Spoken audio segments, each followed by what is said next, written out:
الفاتحة نؤتي ثوابها هدية واصلة وبركة نازلة إلى سيدنا الوالد أبويا الحبيب محمد بن علوي المالكي الحسني ألا أن الله يتغشاه بالرحمة ويؤدي درجاته في الجنة وأن الله يؤيد علينا من بركاته وأسراره وأنواره وعلومه. الفاتحة. بسم الله الرحمن الرحيم. الحمد لله رب العالمين الرحمن الرحيم مالك يوم الدين إياك نعبد وإياك نستعين اهدنا الصراط المستقيم صراط الذين أنعمت عليهم غير المغضوب عليهم ولا الضالين آمين. إن الحمد لله نحمده ونستعينه ونستغفره ونعوذ بالله من شرور أنفسنا وسيئات أعمالنا من يهده الله فلا مضل له ومن يضلل فلا هادي له. أشهد أن لا إله إلا الله وحده لا شريك له وأشهد أن سيدنا محمدا عبده ورسوله. اللهم صل وسلم وبارك على سيدنا محمد وعلى آله وصحبه ومن تبعهم بإحسان إلى يوم الدين.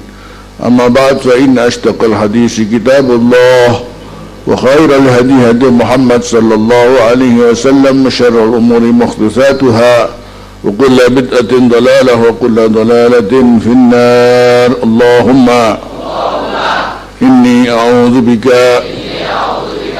أن أذل أو أضل أو أزل أو أزل أو أظلم أو أظلم أو أجهل أو يجهل علي. ربي زدني علما ووسع لي في رزقي وبارك لي فيما رزقتني واجعلني محبوبا في قلوب عبادك وعزيزا في عيونهم واجعلني وجيها في الدنيا والآخرة ومن المقربين يا كثير النوال يا حسن الفعال يا قائما بلا زوال يا مبدئا بلا مثال ولك الحمد ولك المنة ولك الشرف على كل حال. وهم اقسم لنا من خشيتك ما تحول به بيننا وبين معاصيك ومن طاعتك ما تبلغنا به جنتك ومن اليقين ما تهون به علينا مصائب الدنيا ومتعنا بأسمائنا وأبصارنا وقوتنا ما أحييتنا واجعله الوارث منا. صلى الله على سيدنا محمد وعلى آله وصحبه وسلم والحمد لله رب العالمين. قال المؤلف رحمه الله تعالى ونفعنا به وبعلومه في الدارين آمين. قال قصة الأدبي في التوسل. قصة إمام الأدبي وهو من الصالحين من الأولياء في التوسل. قال الإمام الحافظ الشيخ عماد الدين ابن كثير ذكر جماعة منهم الشيخ أبو منصور الصباغ في كتابه الشامل ذكر الحكاية المشهورة. Sekelompok ulama menyebut yang diantaranya adalah Syekh Abu Mansur As-Sabbagh menyebut al-hikayat al-masyhurah, cerita yang cukup masyhur, anil Utbi, tentang Imam Al-Utbi. Al-Utbi qala dawuh kuntu jalisan inda qabrin Nabi sallallahu alaihi wasallam. Ana ingsun niku lenggah ana ing ngarsane kuburan maqami Rasulullah sallallahu alaihi wasallam. Faja'a Arabiyyun, teka sapa wong Badui. Faqala Assalamu alayka ya Rasulullah. Sami'tullah yaqul walau annahum izzalamu anfusahum ja'uka fastaghfirullaha wastaghfar lahumur rasulu lawajadtullaha tawwabar rahima.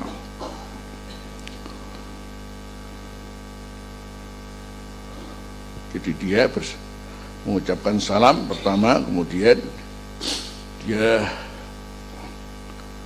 mengatakan bahwa Allah berfirman, walau annahum izzalamu anfusahum,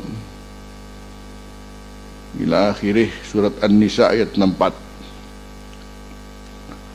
Dan lamun stune wong akeh izzalamu sewaktu zalamu padha ngani kaya sapa wong akeh anfusahum ing awak dhewe ne kabeh iku ja'uka sowan ing sira ya Rasul Muhammad wastaghfirullah mengko nyuwun ngapura ing Gusti Allah wastaghfara lahumur rasulu lan nyuwunake ngapura lahum maring wong akeh sapa Rasulullah. Jawabannya, jaminannya la wajadullah tawwabar rahimah. Yakti nemoni sapa wong akeh ing Gusti Allah tawwaban ing zat kang nrimo tobat lan zat kang paring kasih sayang. Ya Rasulullah wa qad ji'tuka kula samengki sowan dateng panjenengan.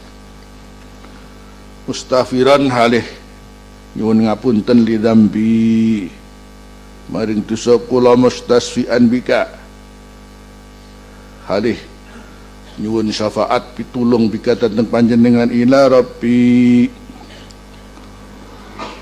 summa ansada yakul banjur gawe syair bikin syair lagi yaqulu ya khaira man tufinat bil qa'i a'dumu fataba min tibihinnal qa'u wal aqamu nafsil fida'u li kabrin anta sakinuhu fihi al afafu wa fihi al judu wal karam. Ya khaira man tufinat, jadi khitabnya pada Rasulullah. Duh khaira man tufinat, tiang kang paling saya, tiang paling saya ini tiang tufinat kang di maka make dikubur bil qa'i al qa' ardun sahlatun al qa' ardun sahlatun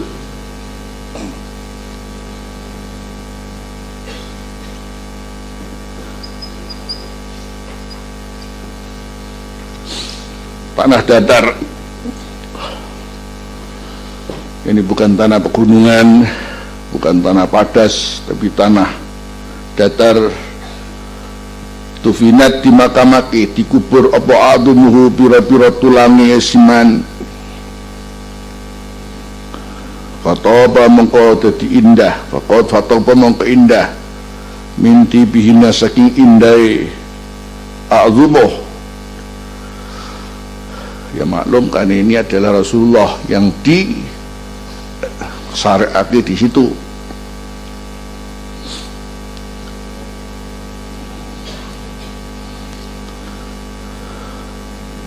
Katakan tanah bumi biasa, tapi siapa yang dimakamkan di situ maka fataba min tibihinna apa alqa'u wal aqamu. Jadi Jadi indah minti bihina wal qau tanah datar itu wal akamu lan tumpukan pasir atau bukit.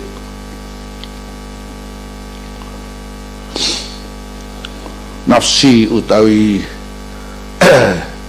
jiwa ingsun iku alfidau dadi tebusan li kabrin maring kuburan antakan panjenengan menika sakinuhu manggen wonten kuburan fihi kang iku ing dalem kuburan kubur al afafu fihi kang dalam kubur berarti ya Rasulullahnya al afafu sifat al afaf sifat iffah menjaga diri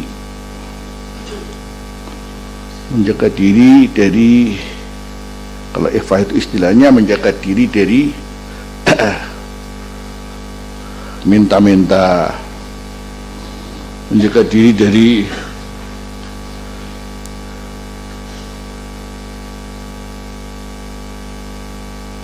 ngeriwui wong. Maksud iffah ya ini menjaga diri dari membebani orang lain, menjaga diri dari minta-minta, menjaga diri daripada membebani orang lain. Wa fihi lan ing dalem qabr al judu te sifat jud, sifat loman wal karamu dan tegesi loman.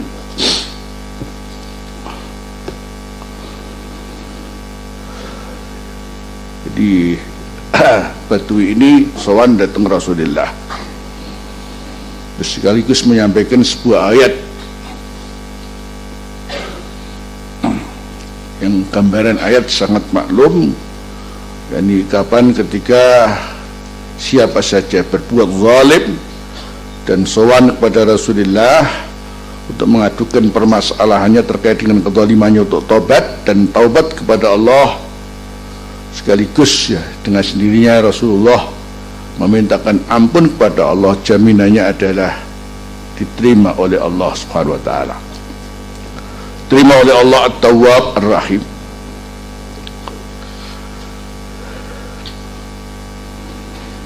Kula niki saniki sowan dhateng panjenengan ya Rasulullah. Kula samangke nyuwun ngapunten dhateng Gusti Allah kangge dosa-dosa kula, minta pertolongan dengan engkau ya Rasulullah. Sambil kemudian menyampaikan syairnya tadi itu, ya khairan man tufinat bil qayadumu ila akhirih, yang intinya adalah tiada orang yang paling mulia seperti Rasulullah yang dimakamkan di tanah ini, yang sekaligus tanah itu sendiri akan menjadi sangat indah karena siapa yang dimakamkan di situ. Jiwaku adalah tebusan untuk makam ini, anta sakinuhu. Terus nyebut sifat-sifatnya Rasulullah sallallahu alaihi wasallam. Suman sarafal arabi, kemudian dia pulang. Fawalabatni, kata Al-Utbi, fawalabatni aidi, monggo nglindhe ingsun ngalaken ingsun apa aini mripat ingsun yang ketiduran, lep tidur. Faraitu an-nabiyya sallallahu alaihi wasallam innaum, aku melihat Rasulullah dalam tidur. Faqala ilhaq al-arabi, susulan ku wong Badui itu, ya Utbi susulan wong Badui itu. Fabashirhu, beritakan sendiri kepadanya, annallaha qad ghafaralah, bahwa Allah telah mengampuni dosanya.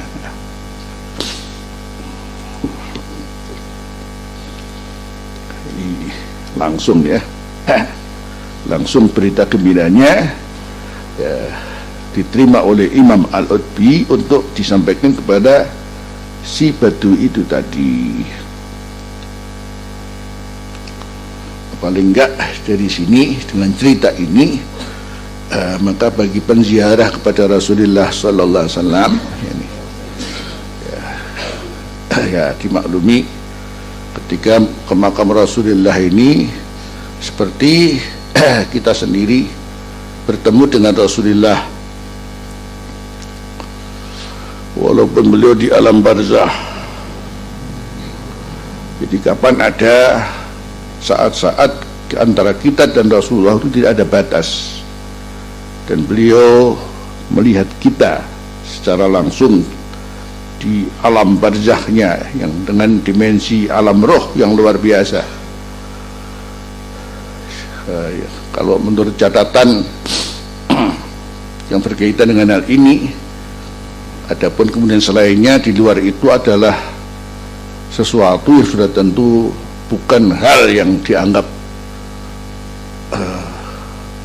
jauh atau dan tidak usah diingkari. Kalau kemudian kapan Rasulullah itu ada di mana-mana dan kapan kemudian berada dengan siapa saja.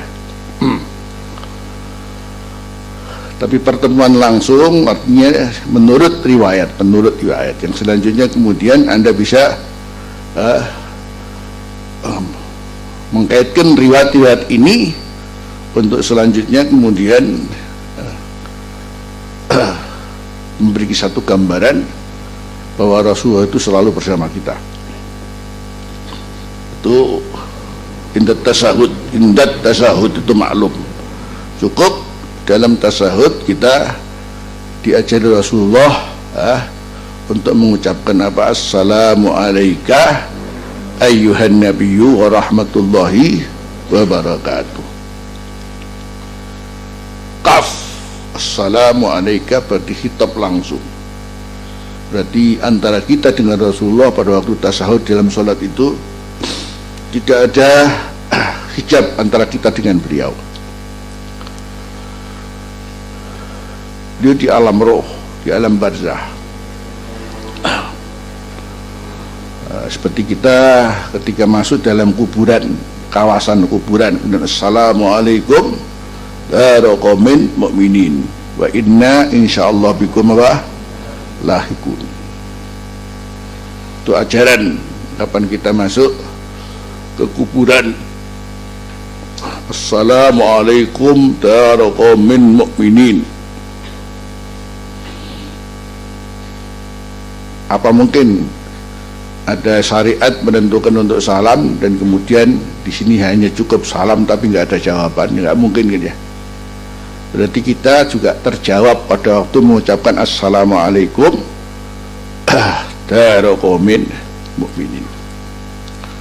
Yang selanjutnya Ibnu Qayyim mengatakan ukuran alam roh dengan kita yang hubungannya dengan kapan kita berziarah di kuburan dan mengucapkan assalamualaikum sekaligus dijawab oleh yang kita salami,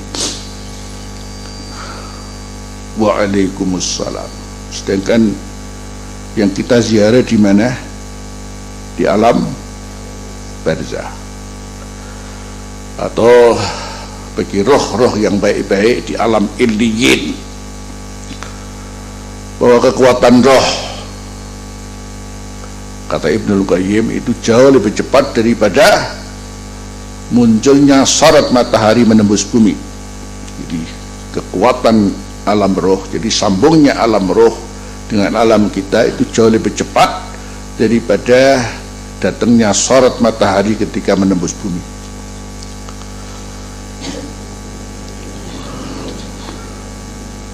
Begitu pula kita ketika mengatakan assalamualaikum ayyuhan nabiyyu wa rahmatullahi wa barakatuh, sudah tentu dijawab oleh Rasulullah sallallahu alaihi wasallam.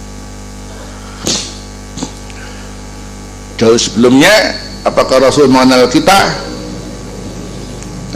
Kita hubungkan dengan hadis yang menjelaskan bahwasanya Allah Subhanahu wa taala menugaskan kepada malaikat khusus yang menyampaikan selawat seorang muslim kepada Rasulullah, di mana malaikat itu ketika melaporkan selawat kita, beliau malaikat menyebutkan nama kita dan nama bapak kita.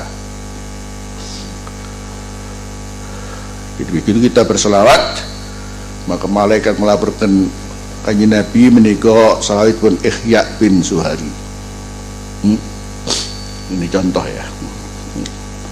Maknanya berarti Rasulullah telah mengenal kita personal. Jadi kita ini telah dikenal oleh Rasulullah Sallallahu Alaihi Wasallam. Yang ini juga ada hubungan dengan bahwa Rasulullah itu disebut syahidan. Disebut apa? Syahidan. Inna arsalnaka syahidan wa mubasyiran wa nadhira.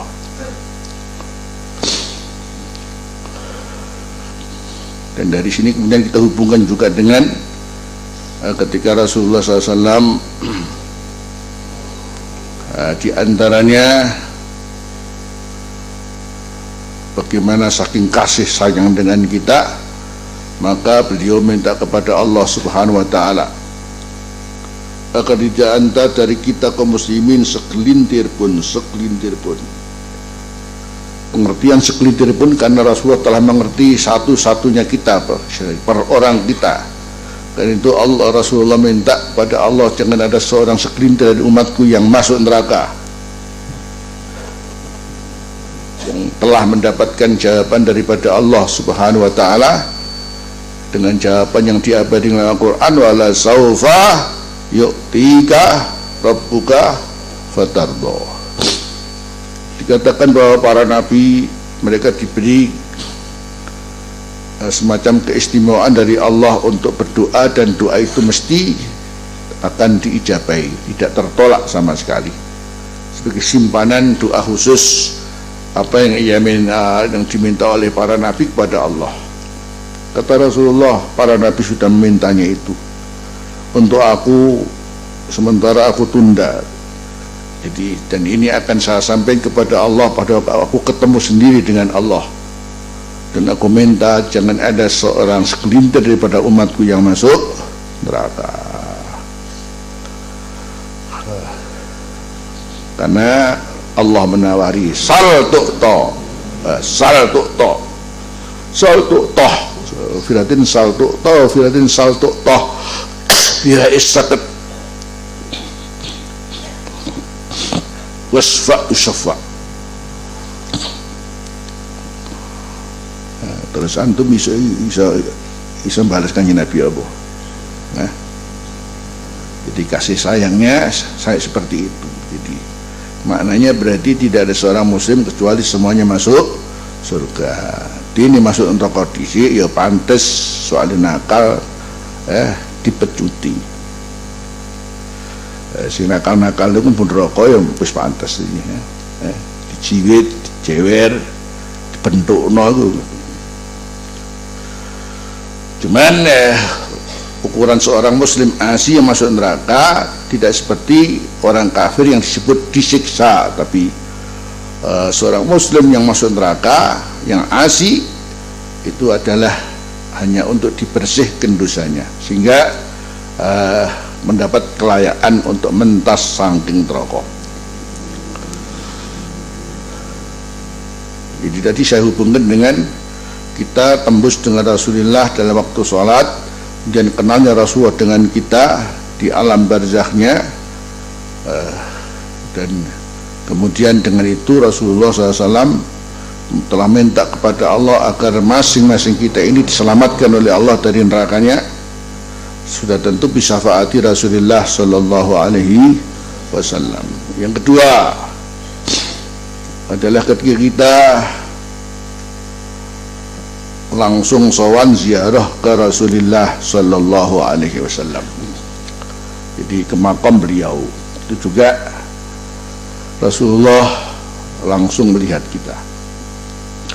Yang ketiga, ketika kita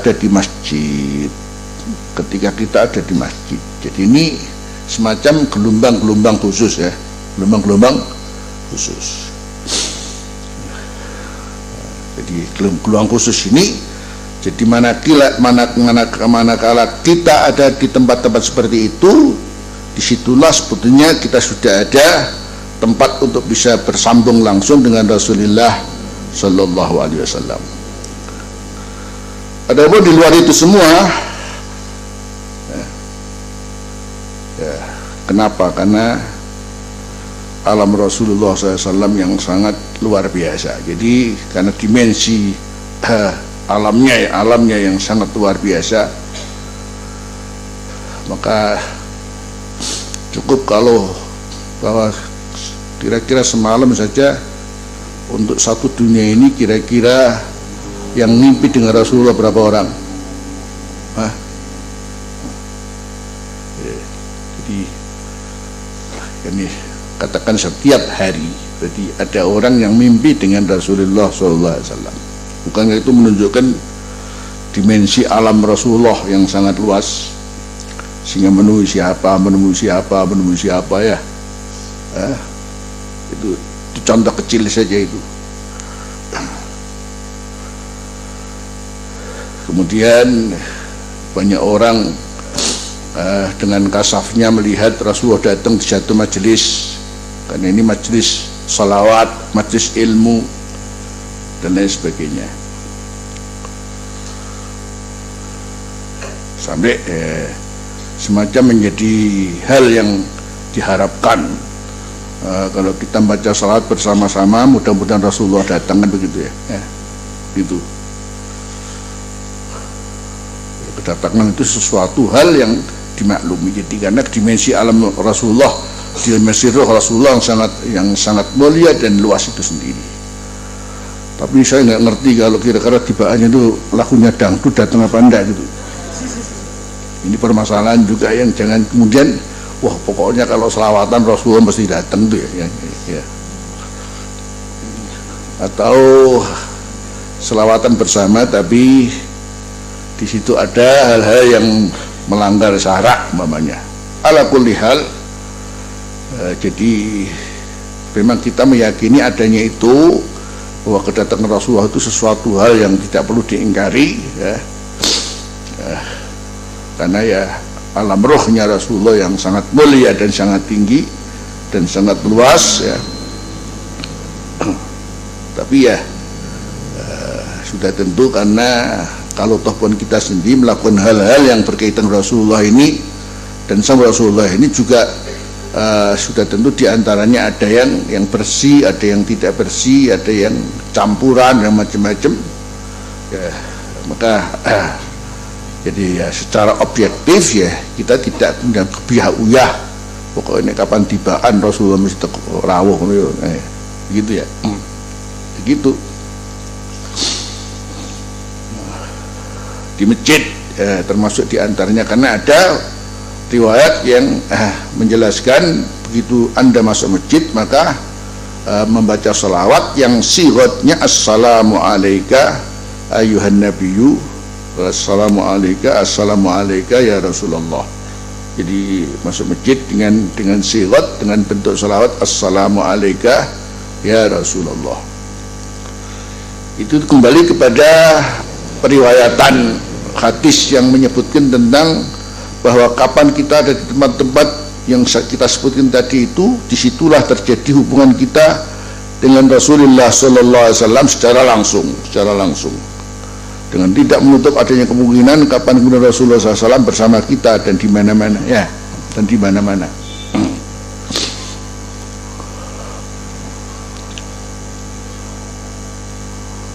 Artinya berarti atas dasar riwayat itu tadi, maka jadi untuk mengucapkan sigat sholawat berarti harus juga dipilih-pilih. Jadi maksudnya karena riwayat tadi itu riwayat terkait dengan tempat itu tadi sudah ada ajaran tertentu untuk mengucapkannya dengan sigat tertentu, apakah kemudian maknanya di luar itu tidak boleh? Nah, ini juga tidak.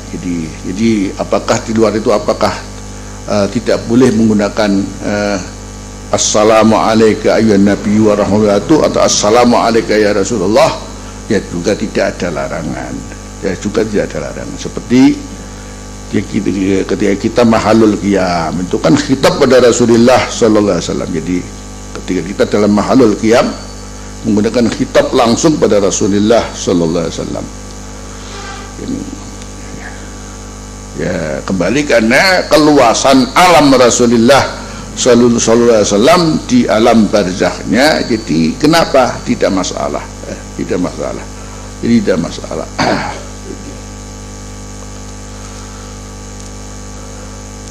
Kita bicara secara keilmuan, Jadi kapan ada pertemuan dengan Rasulullah yang secara langsung antara kita dengan beliau, sedangkan beliau di alam barzahnya. Kemudian sementara kalau tidak seperti itu, dengan selawat itu pun malaikat ditugaskan untuk melaporkan selawat seseorang kepada Rasulullah Sallallahu Alaihi Wasallam. Kembali kepada kisah Al-Utbi. Jadi di sini ya maklum, karena siapa datang ke makam Rasulullah maka berarti bertemu langsung dengan Rasulullah Sallallahu Alaihi Wasallam.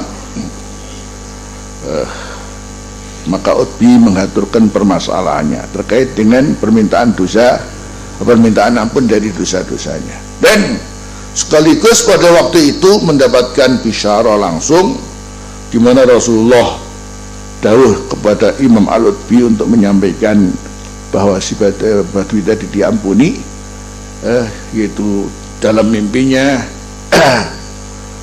Rasulullah dawuh, ilhaq al-arabi fabashiru annallaha qad ghafara lahu. Fadil kisarah al-Imam An-Nawawi fi Kitabil Ma'ruf bil Idah. Terus Abuya ingin menyampaikan di mana kisah ini. Di sini beliau akan menyebutkan di mana disebutkan. Jadi agar cerita ini enggak dianggap terus gawe-gawe ya. Fadil kisarah al-Imam An-Nawawi fi Kitabil Ma'ruf bil Idah wa rawaha aidan Al-Hafidh Imaduddin Ibnu Katsir fi tafsirihi As-Sahih inda qawlihi ta'ala walau annahum ja'idhalamu anfusahum wa rawaha aidan As-Sahih Muhammad Ibnu Qudamah fi kitabihil Mughni. Cara Abuya untuk menyampaikan sesuatu itu juga tidak lepas bagaimana mengambil cara, diantaranya itu mengambil kitab-kitab ulama tertentu yang kalau kita bicara salafi itu sebetulnya kemadhabannya adalah madhab Imam Ahmad bin Hanbal. Jadi salafi yang berkembang sekarang itu kan lebih bergerak dalam bidang namanya ketauhidan, pemurnian tauhid ya. Tapi dari sisi kefikihan yaitu mereka muntasibin ilah madhab Imam Ahmad bin Hanbal. Ibnu Qudamah ini minal Hanabilah. Wa naqalha aidan As-Sa'bul Fard Ibnu Qudamah fi kitab As-Sarhul Kabir wa minal Hanabilah. Wa naqalha aidan As-Mansur bin Yunus Al-Bahuti fi Kitabil Ma'ruf bi Kisafil Qina min ashari kutubil madhabil Hanbali. Ini umpamanya hanya sepihak saja disebut dari madhab Syafi'i ya, Syafi'i lah ya. Atau mungkin dari Malikito, tapi gitu kemudian diambil dari kitab madhab Hambali, Imam Dewi yo nyebut igung. Jadi artinya tokoh-tokoh muslim ini juga menyebut ceritanya Imam Utbi ini. Wa dzakara Imam Al-Qurtubi umdatul mufassirin kisah tusbihuha, kisatan tusbihuha, yang serupa dengan kisah ini fi tafsiri Ma'ruf bil jami'i li ahkamil Quran, bil jami' li ahkamil Quran. Qala tahu sabda Qurtubi rawa Abu Sadiq an Aliyin qala qadima alaina Arabiyyun ba'da madafanna, datang kepada kita Arabi ba'da madafanna, setelah kita memakamkan Rasulullah sallallahu alaihi wasallam bi salasati ayyam. Farama binafsi ala qabri Rasulillah sallallahu alaihi wasallam. Jadi ini cerita yang hampir sama senada dengan cerita Arabi yang diceritakan oleh Imam Al-Utbi. Sedangkan ini adalah justru setelah wafatnya Rasulullah SAW 3 hari. Jadi ada seorang Badui terus datang ke Rasulullah setelah dimakamkan 3 hari. Farama binafsihi ala qabri Rasulillah sallallahu alaihi wasallam. Mengko melimparaki si Arabi binafsihi, jadi langsung badannya itu direbahkan atas kubur Rasulullah sallallahu alaihi wasallam. Wa khasa ala ra'si min turabih wa hasalan nyawuk, ini mengambil ala ra'si min turabih, dari debunya qabri Rasulullah sallallahu alaihi wasallam. Faqala, mengkematur si Arabi, qulta ya Rasulullah fasami'na qawlaka wa wa'aita anillahi fa wa'aina anka. Ini qulta ya Rasulullah fasami'na qawlak, ini engkau dawuh, kita sudah mendengar apa yang kau dawuhkan. Wa wa'aita anillah fa wa'aina anka, dan kau memahami sesuatu dari Allah, kita juga memahami dari engkau. Wa kana fima anzalallahu alaika walau annahum izzalamu anfusahum wa qad zalamtu nafsi wa ji'tuka tastaghfiru li fanudiya minal qabri annahu qad ghufira lak. Kalau ini malah justru ada suara langsung, fanudiya minal qabri annahu qad ghufir. Masya Allah, fanudiya minal qabri annahu qad ghufira laka. Masya Allah. Jadi ada suara tanpa rubah. Kalau ini cerita di dalam kitab apa? Al-Qurtubi. Hadihi qissatul utbi wa haula humul ladina qaluha. Mereka adalah para ulama yang menukil kisah ini, wa sa'un kanat sahihatan am dhaifatan. Apa itu sahih, apa itu dhaif, min nahiyati sanad, dari sisi sanad. Alladhi ya'tamidu al muhaddisun, yang bersandar atas sanad ini para ahli hadis fil hukmi ala ayyi khabarin, untuk memberikan satu ketentuan hukum atas hadis apa saja. Fa innana natasa'alu, maka kita di sini bertanya, wa naqul hal naqala haula'i al-kufra wal dhalal. Sekarang bicara masalah kisahul utbi, sudah tentu orang akan mencari-cari, ya ini hadis bener nih ora asli ya. Gitu kan. Lepas daripada kita sudah tahu siapakah yang menukil itu, ada seperti Imam Nawawi, seperti Ibnu Qudamah atau yang lain. Tapi permasalahan masih mungkin akan diurus, iya nih bener riwayati. Wis saiki bener gak bener, sahih gak sahih. Yang penting sekarang ulama ketika menerima cerita ini mengatakan ini kufur apa dhalal apa ndak. Jadi katakan masalah riwayat masih harus diperbincangkan tentang kesahihannya dan kedhaifannya. Jadi sehingga ini katakan bisa jadi kita buang saja kalau riwayatnya nggak jelas. Pertanyaan yang selanjutnya adalah yang penting, apakah ulama-ulama yang menukil kisah ini mengatakan bahwa ini adalah kekufuran dan kesesatan? Au naqalu mayatu ilal wathaniyah wa ibadatil kubur, atau mereka katakan menukil sesuatu yang menghantarkan kepada al-wathaniyah, penyembahan berhala wa ibadatil kubur. Idza kana al-amru kadzalik fa ayyusikatin fihim aw fi kutubihim. Idza kana al-amru kadzalik, jadi yang jelas jawabannya ya tidak mungkin Imam Nawawi mengatakan wa hadza dhalalun wa kufrun, Imam Ibnu Qudamah mengatakan hadza dhalalun wa kufrun, tidak mungkin kan ya. Jadi sekarang katakan begitu menceritakan kisah ini memang tidak lepas, bisa jadi kisah ini benar apakah tidak itu masih harus dalam penelitian. Tapi yang menjadi pertanyaan Abu ya adalah begitu mereka menukil kisah ini, lepas daripada hukumnya apa hadisnya, apakah mereka mengklaim kalau ini adalah suatu perbuatan kufur dan syirik? Yang jelas kan tidak. Idza kana al-amru kadzalik fa ayyusikatin fihim aw fi kutubihim, maka ayyusikatin fihim aw fi kutubihim. Jadi kalau sudah hal ini seperti demikian, maka utaindi yang harus bisa dipercaya pada para ulama atau dalam kitab-kitabnya. Ya artinya ya maklum, akhirnya kita harus percaya kepada kitab-kitab yang menukil ini.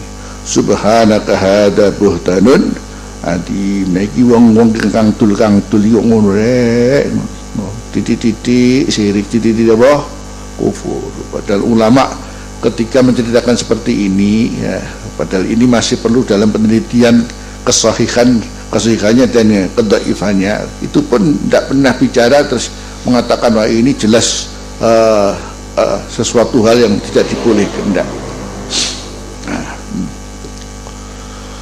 jadi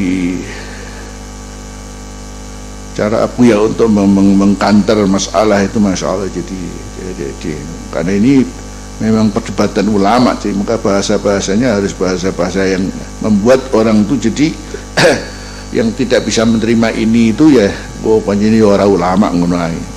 Gitu aja. Ya. Abiyatul utbi ala subbatin Nabi sallallahu alaihi wasallam.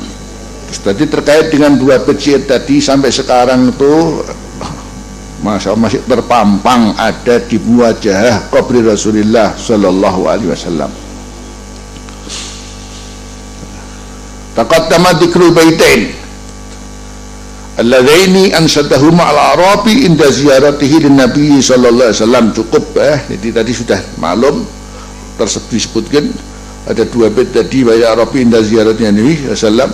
Wa rawahal utbi wa huma ya khaira man tufinat bil qa'i a'dumuhu fataba min tibihinnal qa'u wal akamu nafsil fida'u li qabrin anta sakinuhu fil afafu wa fil judu wal karam wa huma maktubani bi fadlillahi alal muwajahah an-nabawiyyah as-sarifah.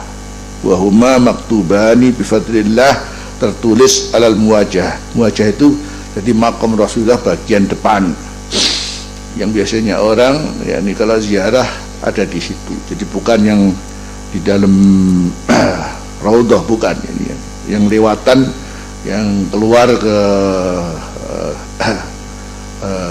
ke sahatul masjid itu, ke halaman masjid. Itu namanya muwajahah nabawiyah as-sarifah fil amudil ladzi, di tiang alladzi baina subbatil khudriyah, di antara subbak itu berisi semacam subbak itu jadi lubang-lubang, antara lubang-lubang khudriyah nabawiyah. Yarahumal qasiyaddani, yani iso ningali huma ing kibaitan sepal qasi wong sangka ado adane wong sing parek.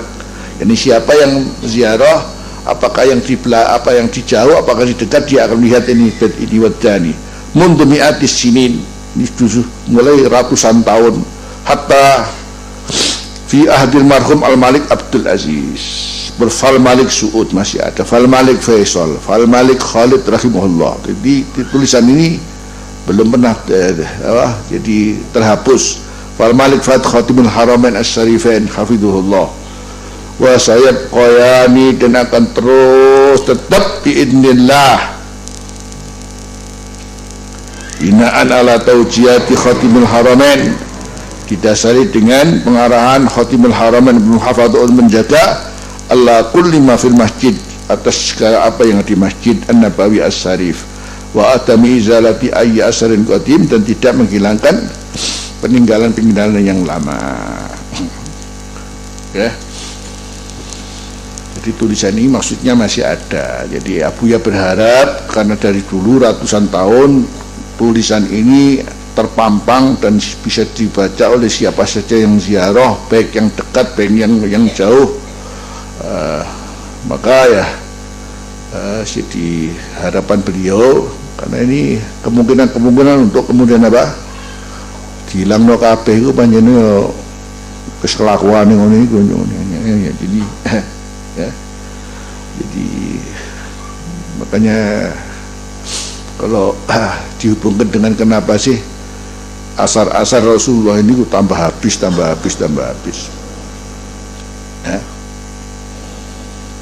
mesti kita kembali kepada awal pergerakan ini wujud.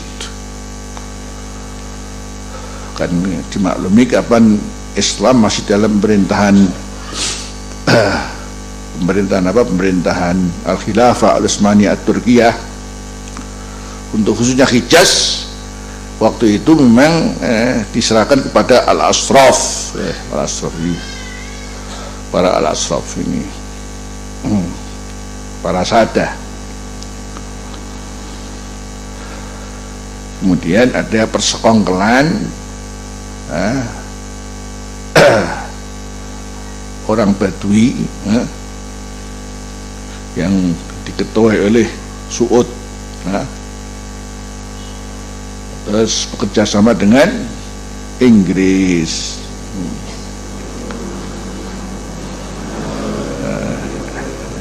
Inggris artinya Barat, adalah dimaklumi dalam sejarah adalah negara yang menggulingkan khilafah Utsmaniyah, yang itu adalah khilafah kita yang terakhir.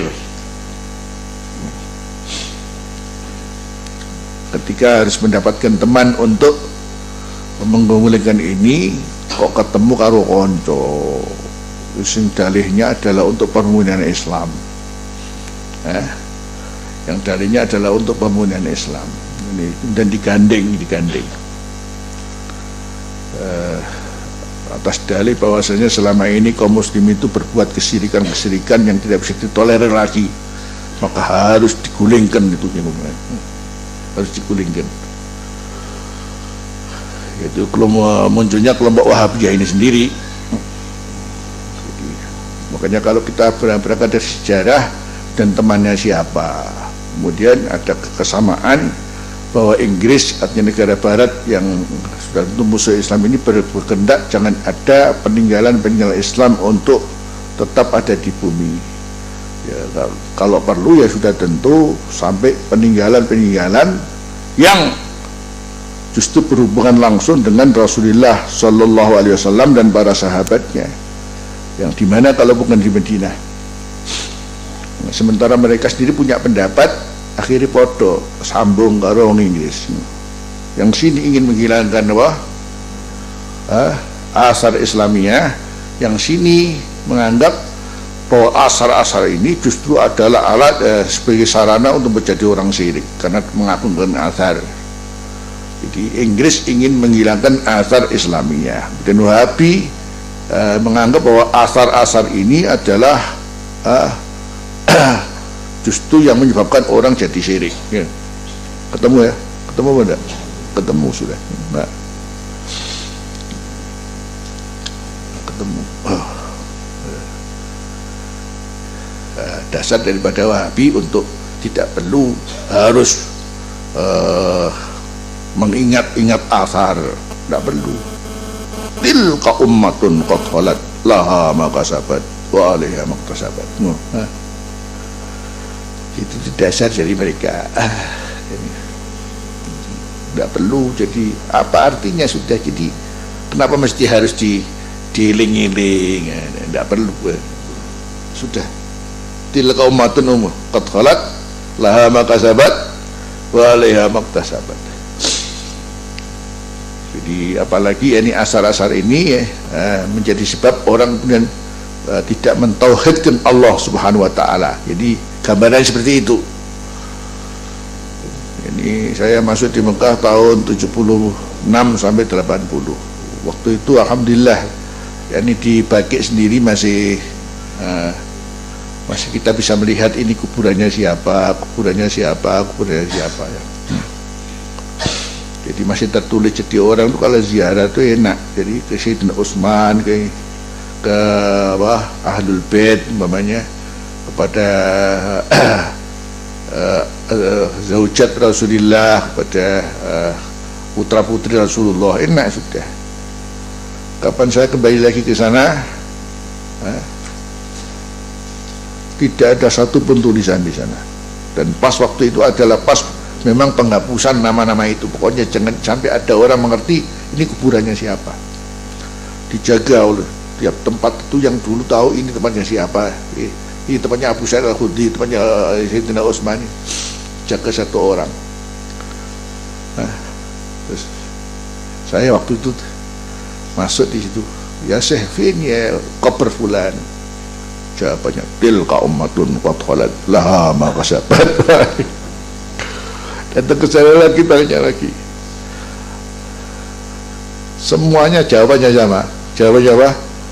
Tilka ummatun qad khalat laha ma kasabat wa 'alaiha maktasabat. Terus termasuk asar-asar di Uhud hilang semua, termasuk turab Rasulillah ditutup dengan semen ya.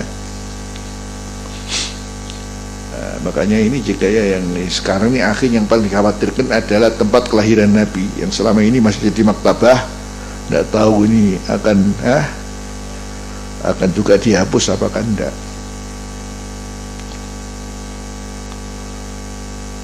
Jadi sama ya sama jadi jadi sambung antara kehendak yang orang Barat untuk ingin menghapuskan asar-asar Islam. Sampai sekarang bisa kita melihat secara politis, jadi dengan perluasan Masjidil Haram sekarang ini, di mana orang-orang haji dibatasi kuotanya dan dikurangi sehingga banyak nggak berangkat. Alasannya adalah untuk memperluas mataf di Masjidil Haram. Yang dihancurkan ini apa adalah asar al-khilafah al-Utsmaniyah at-Turkiyah. Di kubah yang kubah-kubah itu loh, yang mengelilingi ini. Sekarang itu sudah itu yang dihancurkan. Jadi berarti sudah tidak ada tinggalan lagi akhir masa khilafah Islam. Akhir masa khilafah sudah habis, sudah selesai, sudah itu kan begitu caranya. Jadi orang Barat untuk menghilangkan orang bagaimana ya harus berhubungan sejarah Islam itu harus begitu. Seperti di waktu Indonesia harus demikian juga keadaannya. Yani Belanda datang ke sini ya. Kemudian bagaimana ingin menghilangkan asal-asal Islam. Mestinya kita ini sudah tentu sangat kental dengan sejarah kita sendiri terkait dengan sejarah masuknya Wali Songo di sini. Bagaimana Wali Songo berjuang dan kan mestinya semuanya terbukukan dengan sendirinya. Tapi supaya kita sendiri tidak pernah tahu jadi perjuangan Wali Songo dan gerakannya, maka seluruh buku-buku dimulai dengan buku Babat Jawa itu semuanya diusung semua ke Leiden. Sekarang kalau antum ingin tahu ceritanya Wali Songo, ceritanya itu justru ke Leiden sana, bukunya tulisannya ada semua. Jadi artinya kita memang jadi dipisahkan dengan sejarah. Begitu. Jadi karena itu kita sama sekali nggak ngerti. Pokoknya roh kuburan Wali Songo, ziarah Wali Songo, nulis mari, untung soal kuburan ini.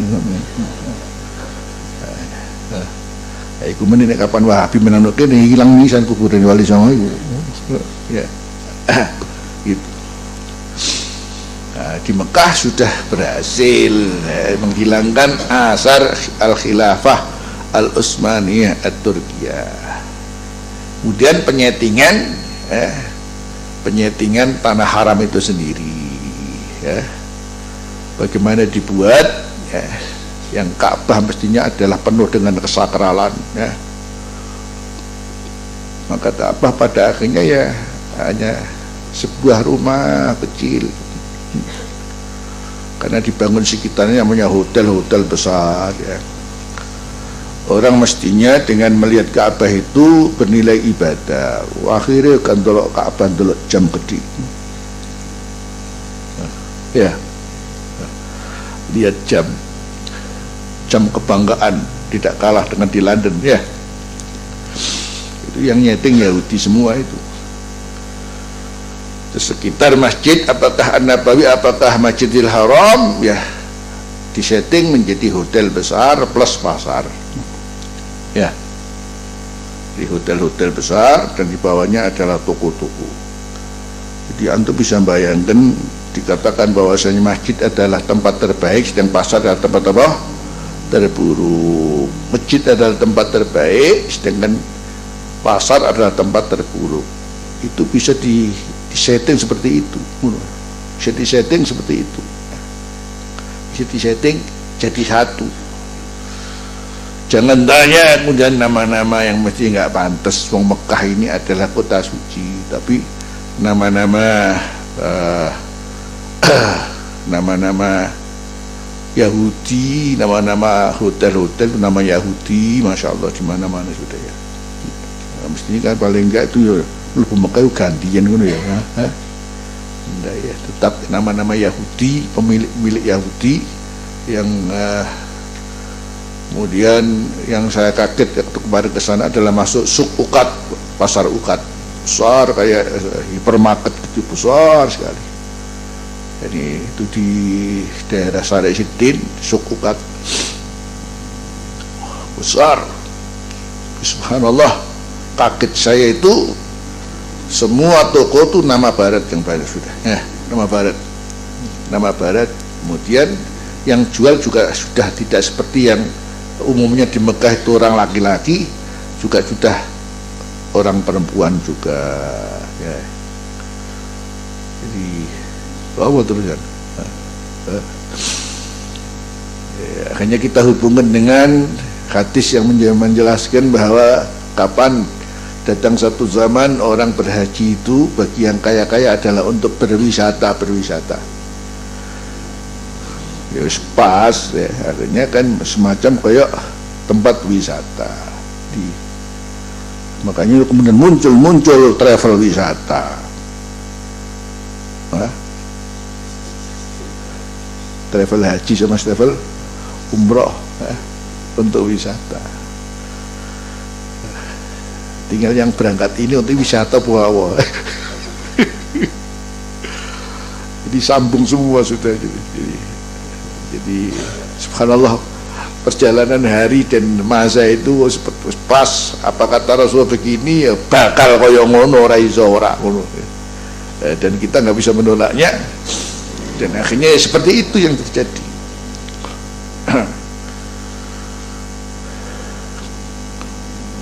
Jadi akhirnya juga haji umrah ya, semacam sebagai wisata kan.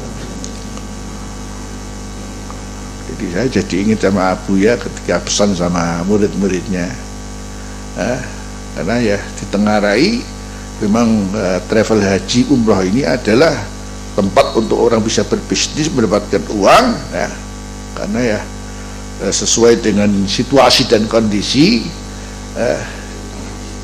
Abu ya dawuh khususnya pada Akhi Nur Khalik sama Ustaz Mendiri, kuwi aja dadi makelar haji, awakmu aja dadi makelar haji karo umroh.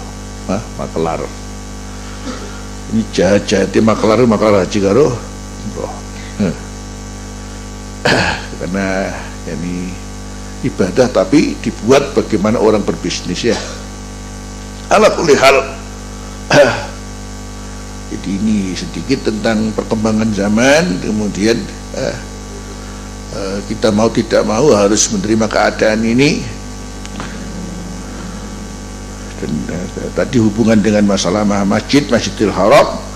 Jadi sekarang kita tidak akan lagi melihat asar Al-Khilafah Al-Utsmaniyah At-Turkiyah. Dan memang tidak ada memang menjadi harapan orang barat itu jangan sampai muncul lagi sistem khilafah. Tapi toh kita maklumi bahwasanya Rasulullah sendiri yang menjanjikan sistem ini akan kembali, jadi kembali. Rasulullah menjanjikan akan kembalinya khilafah ini alaman haji nubuwah. Tapi kita menangnya apa orang ngerti. Karena kita harus menunggu perang kita dengan Yahudi dulu. Yahudi akan terjadi perang dengan kita kalau sudah sampai pada tingkat bagaimana Yahudi dengan dalih bahwa di bawah Masjidil Aqsa itu adalah ada namanya Haikal Sulaiman yang itu harus kembali kepada Yahudi, orang Yahudi. Jadi untuk mengelabui di sejarah mereka menggunakan nama Haikal Sulaiman, itu Yahudi. Padahal Haikal Sulaiman sendiri sekarang yang ditemukan 12 meter dari sekarang yang ada di Masjidil Aqsa, yang ada sekarang di atas itu 12 meter di bawah ke bawah, itu sebetulnya adalah Masjidil Aqsa yang asli yang dulu Rasulullah ngimami para nabi di situ. Oleh Yahudi dinamakan Haikal Sulaiman karena memang aslinya Masjidil Aqsa itu yang membangun adalah Nabi siapa? Sulaiman. Disebut Haikal Sulaiman. Sebetulnya itu adalah Masjid Aqsa yang memang bukan haikal Sulaiman. Orang Yahudi mengatakan haikal Sulaiman itu akan direbut, akan diambil alih kembali. Subhanallah, Yahudi sudah tahu mulai 70 tahun yang lalu. Wong Islam ngerti keinginan nih. Jadi Yahudi sudah tahu hal itu 70 tahun yang lalu dan disimpan rapat ya, rapat. Kaum muslimin baru tahun ini menemukan kalau di situ memang ada jadi bangunan yang masih utuh, masih ini, dan ternyata itu adalah Masjidil Aqsa yang asli yang dibangun oleh Nabi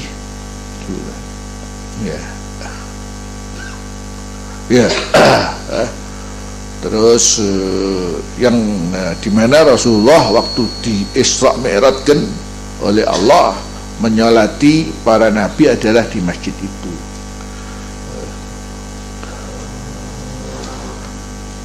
Jadi tadi ini hubungan dengan apa? Hubungan dengan ada asar-asar yang masih tetap alhamdulillah masih belum dibongkari, tapi wallahu alam dibongkar apa enggak ya. Jadi dari dulu ini memang maunya dibongkari kabeh, termasuk kubahnya Rasulullah mau dibongkari. Jadi ada cerita yang pernah saya dengar, ada 4 orang naik ke atas bawa kapak memerkuli roh kubah ya. Tapi subhanallah, Allah bikin jimpe semua, stroke semua. Ada lagi 1 orang memang menghancurkan, tahu-tahu mati di atas. Kemudian mati itu kalau umpamanya masih mungkin diambil. Jadi ada orang soleh ngimpi dia mati tapi nggak bisa diambil, nggak bisa diambil. Kemudian diputuskan ya, karena nggak bisa diambil ya sekalian kono di las nisan kono ini sana. Ada videonya ada. Jadi ini terus ada sedikit kayak semacam sedikit jadi ada kubah tapi kok ada apa tempat ya, ada tempat itu memang matinya di situ. Jadi sekalian kono dilas kono di sana. Itu yang 4 orang mau menghancurkan kubah itu di zaman Raja Khalid.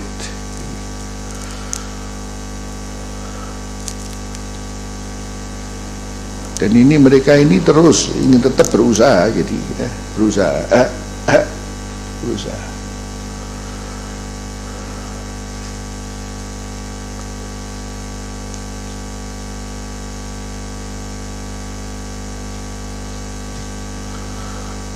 Sekarang kita lanjutkan al-khulasah.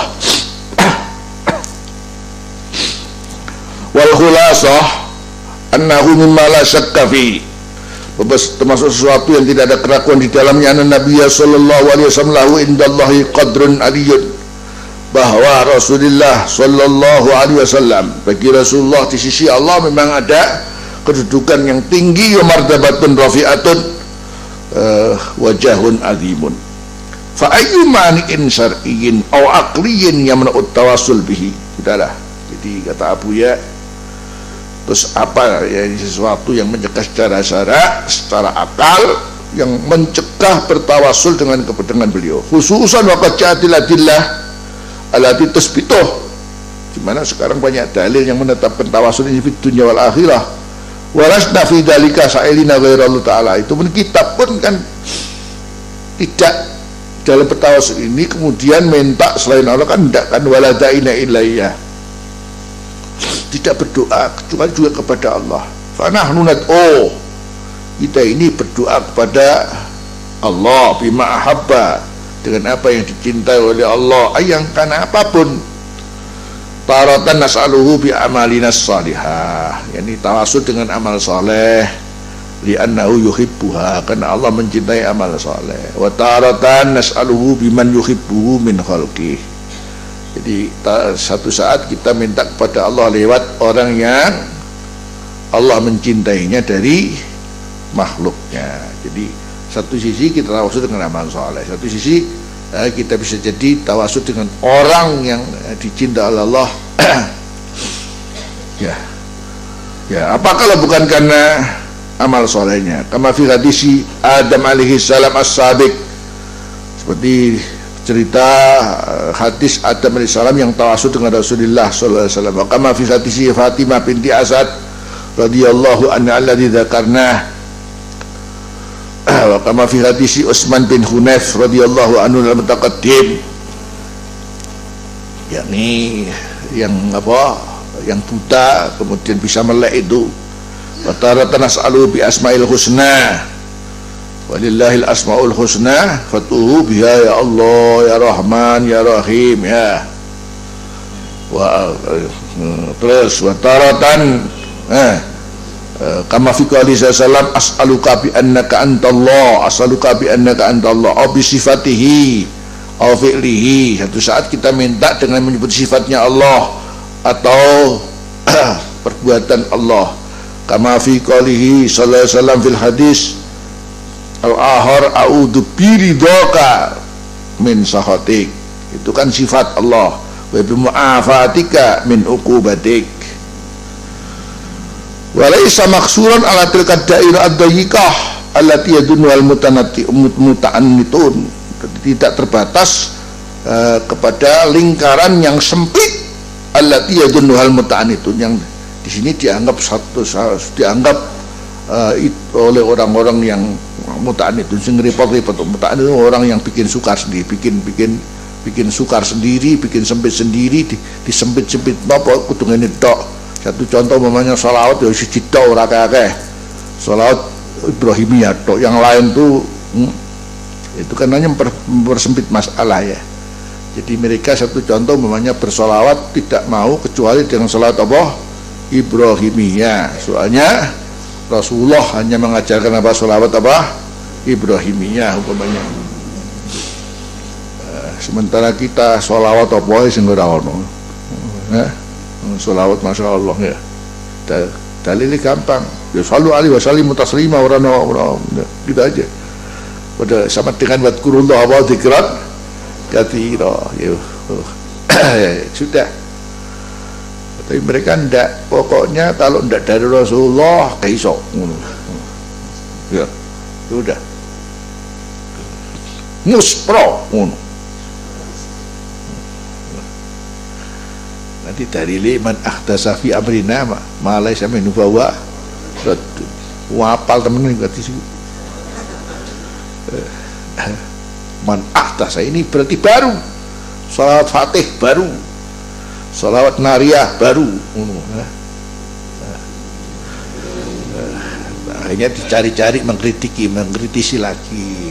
Oh, Al-Fatih lima ughliqa wal khatim lima saqa.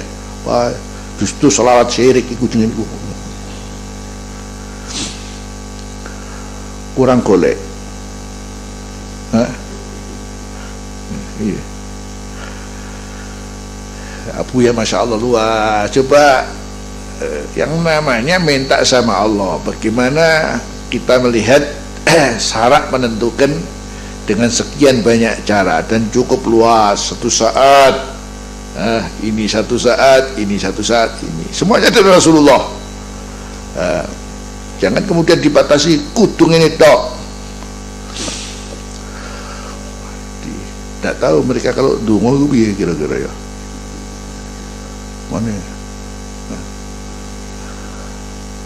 Mana anak ngilang dungo ini piye kira-kira. Ya udah iso tuh.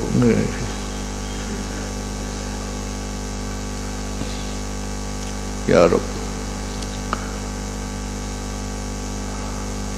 Yang subhanallah bikin semuanya dipersempit itu kan Yos. Pokoknya kalau tidak dijalankan Rasulullah berarti ditolak.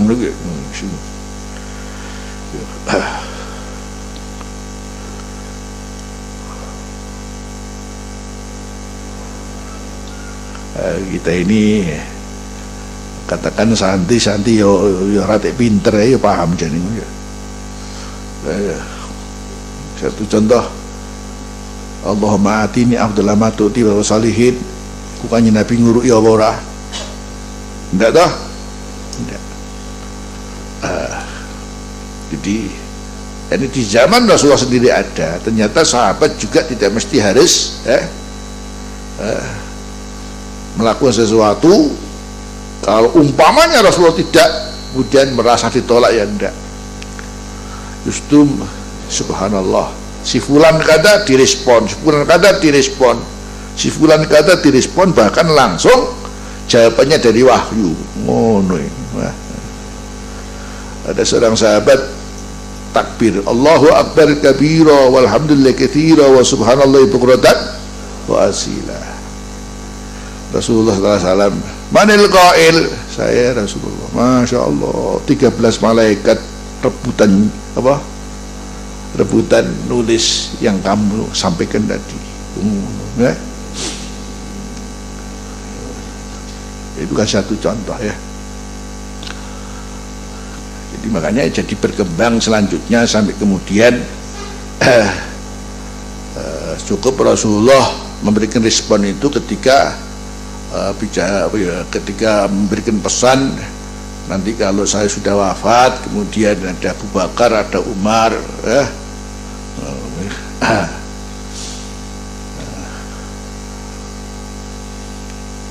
faktatu billadaini ba'di, ini belum kemudian keluasan para ulama yang memang di sini ada lampu hijau dari Islam untuk menjabarkan permasalahan yang berkaitan dengan dalil dan perkembangan zaman yang nggak mungkin sama. Jadi kalau harus ditunggoni Rasulullah lagi orang wafat ini sampai kiamat misalnya yang cukuplah. Jadi ada dasar yang dimaklumi. Jadi kembali kepada segorone Quran, segorone hadis.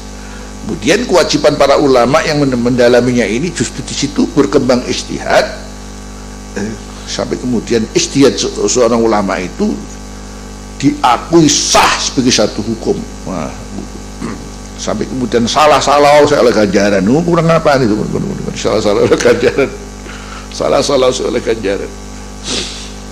Tapi orang kang tul sing ijtihad ngono.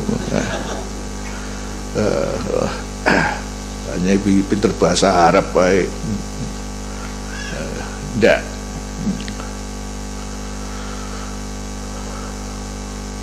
Jadi makanya sedikit salah maka dan itu menjadi pedoman hidup, wah bahaya sekali. Akhirnya kemudian ya siapa yang nggak salah menurut dia?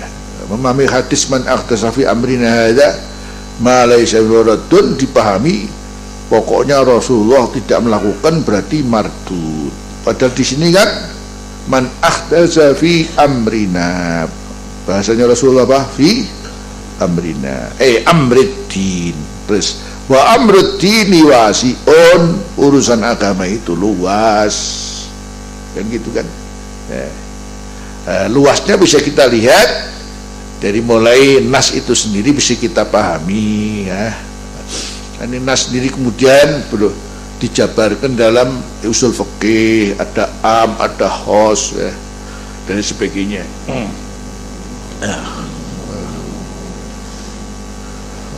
Ini kemudian selanjutnya untuk mengembangkan yang mana nas ini, maka setelah itu namanya ada istidlal. Di sini keluasan istidlal kemudian ditambah dengan kias. Kias itu kombo maneh, ya. Ora cukup kias, nanti belum bicara masalah inti Islam ini adalah untuk kemaslahatan, maka ada bagaimana kita memahami Islam ini ada hubungan dengan al-masalihul mursalah. Begitu kan, ya. Nanti kemudian ada istishab dan istishab. Jadi bagaimana membentuk satu hukum itu, jadi harus ada keseimbangan dan sebagainya. Baru kalau kemudian dicari secara agama, secara dalil itu baru tidak ada, baru namanya tertolak. Kalau artinya masih ada hal yang didukung dengan dalil, dari mulai namanya nas itu sendiri, kemudian pakai kias, kemudian pakai masalihul mursalah, kemudian istishab dan sebagainya masih ketemu di sana, ya berarti belum tertolak. Lah ngerti niku Quran karo hadis tok, tapi nggak ngerti asal usul, jadi asal usul memahami hadis kurang hadis itu dengan bagaimana. Jadi akhirnya ciut Islam ke ciut, ora oleh kabeh, ngene ra oleh,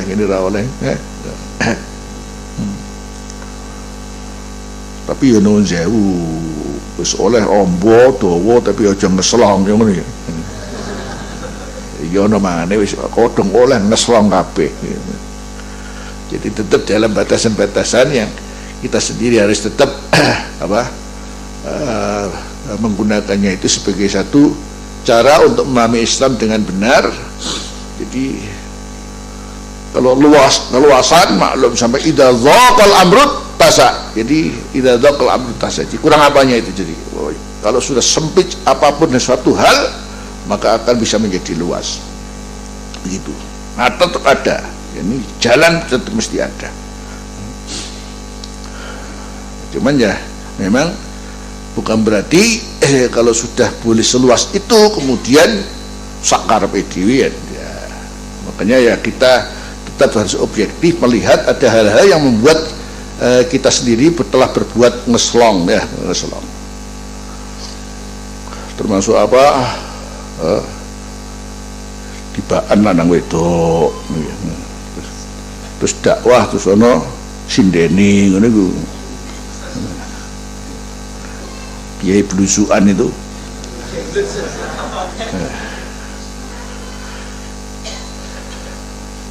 Subhanallah. Jadi seperti nggak ada aturan saja sudah, jadi ya, pokoknya boleh-boleh saja.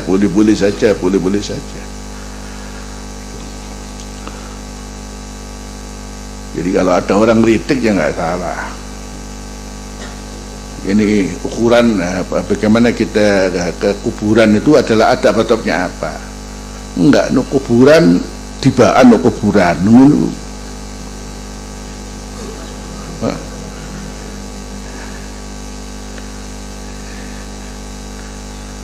Ya.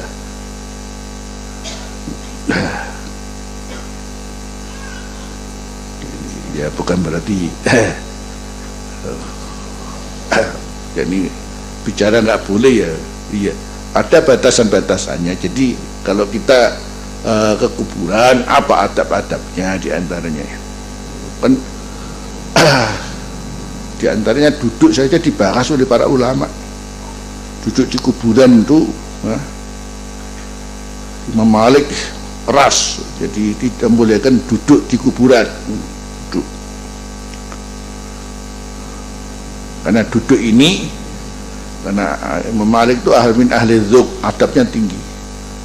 Jadi kalau sudah duduk namanya, kalau duduk bersila tidak apa-apa. Kalau duduk kayak ngoyo itu, kan berdiri karo ini.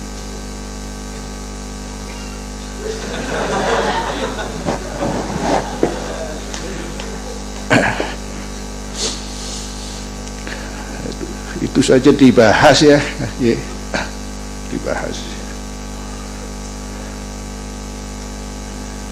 Ini kenapa tidak boleh duduk? Ya, saya tidak boleh duduk. Yang duduk memberikan kesan seperti orang lagi kencing atau ngengek. Ya. Makanya sebaiknya tak mentalkin itu pakai duduk, pakai apa? Pakai berdiri, aslinya berdiri. Kalau tak duduk, akhirnya kemudian pokoknya kayaknya duduk yang menyerupai orang ngengek atau ngoyo lah ngono. Jadi sekalian silo ndak apa-apa.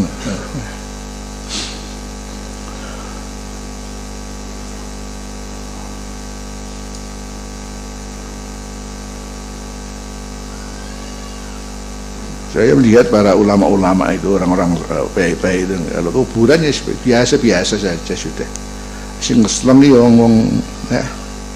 wong kampung-kampung ini.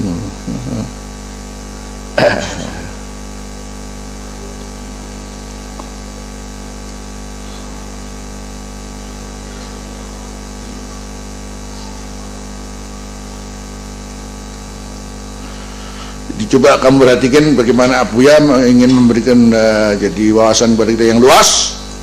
Ini apa sih yang mesti harus tidak membolehkan kita tawasul? Apalagi dengan Rasulullah sallallahu alaihi wasallam yang jelas ya siapa beliau. Sementara tawasul itu sendiri ini jelas ada dalilnya. Kemudian bicara masalah tawasul pun kita ini juga minta pun ya tetap kepada Allah. Kenapa tidak boleh?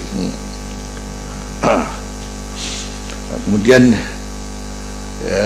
toh tawasul sendiri bermacam-macam cara diatur oleh Rasulullah. Ada dengan Asmaul Husna, ada dengan Amalus Salihah, ada dengan menggunakan sifat Allah dan sebagainya.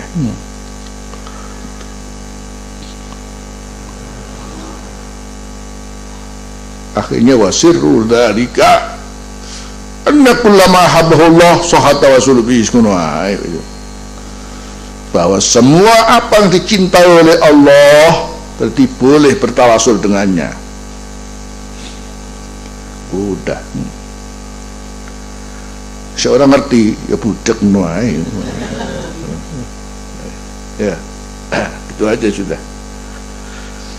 Kalau sudah kullu ma ahabbahullah sahat tawassulu bihi wa qada kullu man ahabbahu min nabiyyin aw waliyyin. Gitu aja sudah. Wa huwa wadihun jelas lada kulli di fitratin salimah kanggo wong sing duwe fitrah sing selamat. Coba rada miring kirane. Wala yamna'u minhu aqlun wala naqlun. Jadi ya ini secara dalil akli, dalil nakli, tawasul tidak ada yang artinya melarang, tidak ada. Bal tadhafarul aqlu wan naqlu, bahkan takasaro sangat banyak dalil akal, dalil nakal ala jawazi. Akhirnya wal mas'ul fi dzalika kulli Allah, toh yang diminta ini sapa? Gusti Allah. Wahdahu la syarikalah, lan nabi walal wali walal hayyu walal mayyit. Qur'annya kul kullum min indillah, kul kullum min indillah ya mahalus syahid fama liha ula'il qawmi la yakatuna yafqahuna hadis. Saya kurang ngerti wae itu. Fama liha ula'il qawmi, maka mengapa kaum ini la yakatuna, hampir saja mereka tidak pernah mengerti pembicaraan ini. Kok cek goblok orang mari-mari dikandani pula balik orang ngerti wae sih ini.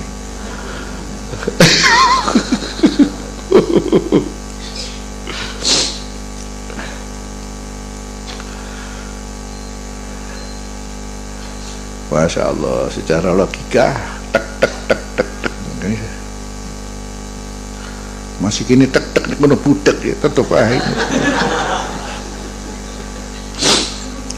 Wa idza jaza su'alu bil amali,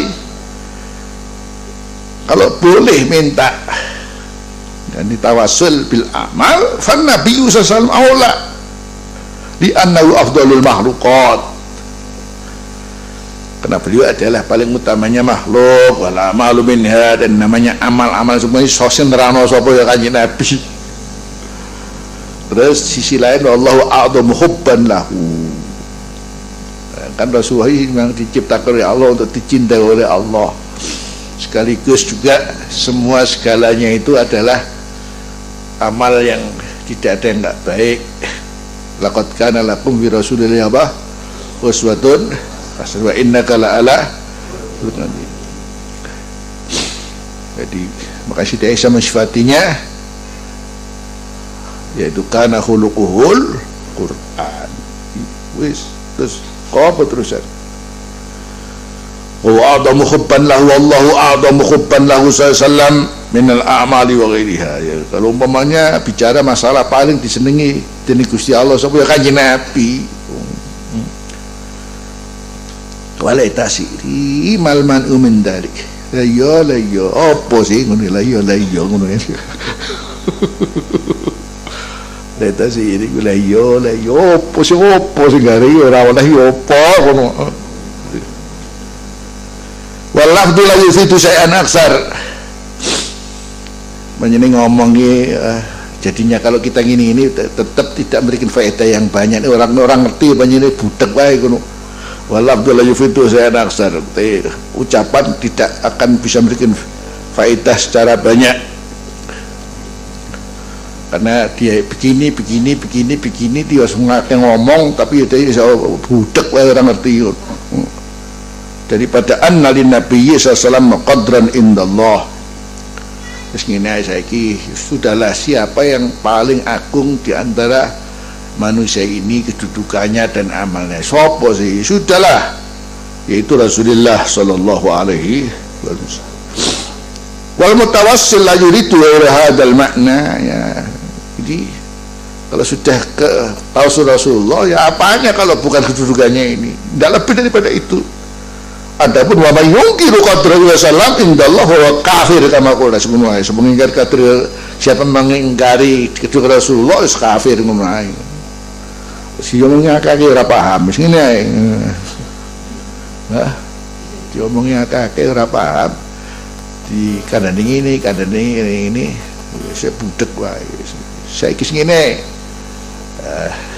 Rasulullah itu siapa? Ya, kemudian kedudukannya seperti apa, dan orang tawasul maksudnya apa kalau bukan karena kedudukan Rasulullah SAW, sehingga begitu bertawasul dengan beliau ya syafaatnya kan begitu, sementara kita seluruhnya ini butuh syafaatnya, selesai sudah. Wa ba'du fa masalah tawasul tatul ala adamati al mas'ul bihi atau mungkin la al mutawassal bihi, mungkin ya la'allahu al-mutawassal bihi. Fa mas'alatu tawassul tadullu ala adamatil mutawassal bihi. Jadi kalau tidak orang diagungkan, mana mungkin kita tawassul wa mahabbati mencintai al-mutawassal bihi, al-mutawassal bihi.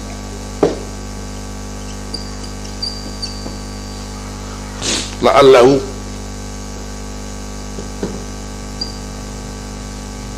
was-su'al bin nabiyyi innama huwa li azamatihi indallah aw li mahabbatihi iyyah wa dzalika mimma la syakka fi. Jadi memang harus seorang harus dihantar tentang Rasulullah dan kedudukannya.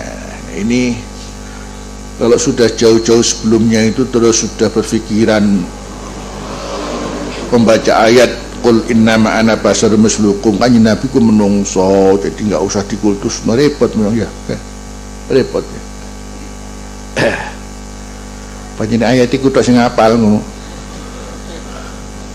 Aya apal ayat iki Qul innama ana basarun mislukum yuha ilayya ka apal lisanmu. Kan Qul innama ana basarun mislukum yuha ilayya.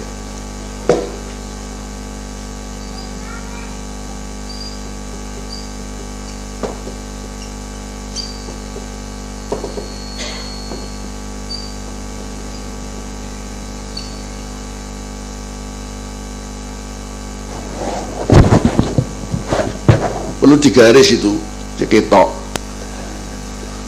Jadi yang membedakan kita ya cuman itu.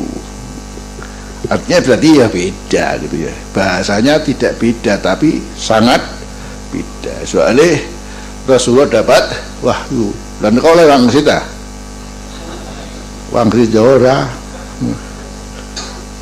Wangsit dapat jin. Jadi jangan dipotong lah nanti. Sama dengan fawailul musallin ngono tok ae sini. Wong salat pun rokok.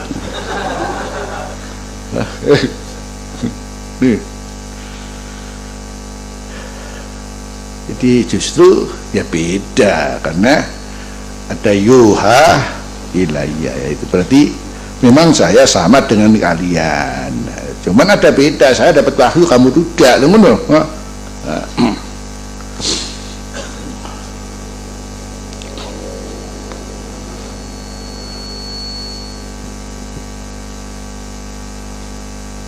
Baru kalau orang ngerti kedudukan Rasulullah memang baru.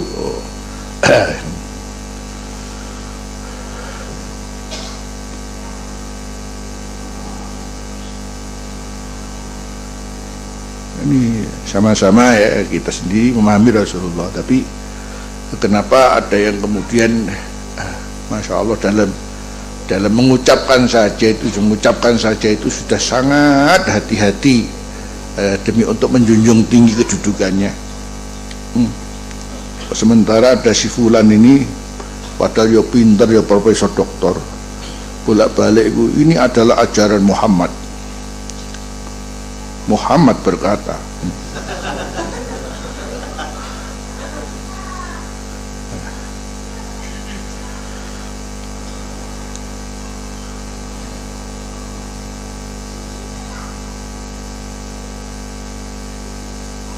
ada orang-orang itu sok rasional baru ya. Satu contoh,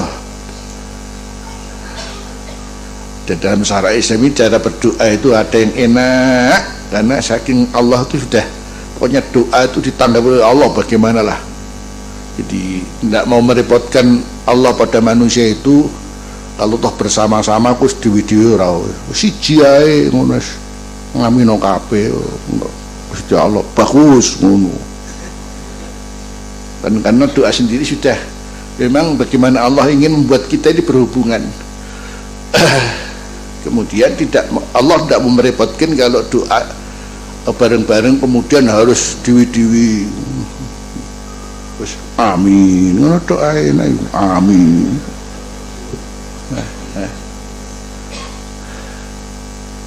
Dan selanjutnya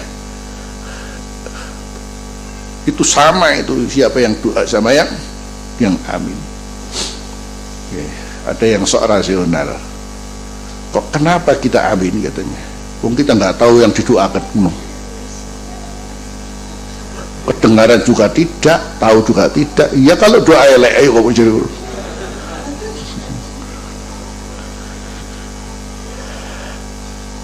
Ya kenapa kita tidak doa sendiri-sendiri saja? Makanya tidak ada doa bareng-bareng amin, tidak ada. Kalau kita sudah bisa amin amin, tapi ada sekelompok yang tidak mau, jadi akhirnya jadi beda. Segini gampang, NU tukang amin, Muhammadiyah ora ono, amin amin ora ono.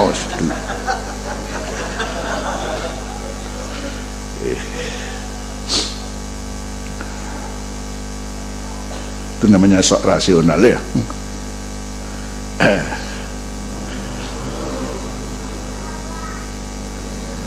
Ya kok ya pinter-pinter dong. Nabi Musa ndonga diamini karena Nabi Harun. Kon lebih Nabi Harun apa? Kamu lebih pinter Nabi Harun. Nabi Harun ngamini Musa.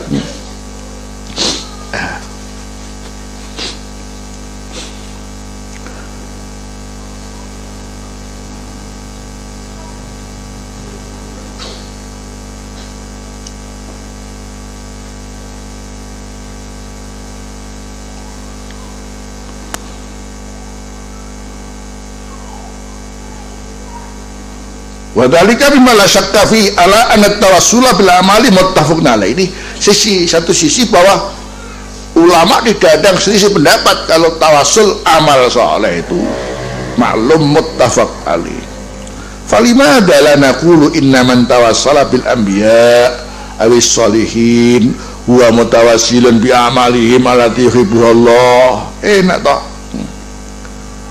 Kalau kita sudah sepakat boleh tawasul dengan al-amalus sholihah, kan begini saja gampang. Kenapa kita nggak mengatakan bahwa orang yang tawasul dengan para nabi, para orang saleh itu tawasul dengan amal mereka? Yang jelas mereka ini nabi, mereka jelas wali, tidak mungkin amal tidak baik. Waqad warada hadisu ashabil ghar, kembali kepada masalah hadis sughar, hadis yakni gua fayakunu min mahalil ittifaq.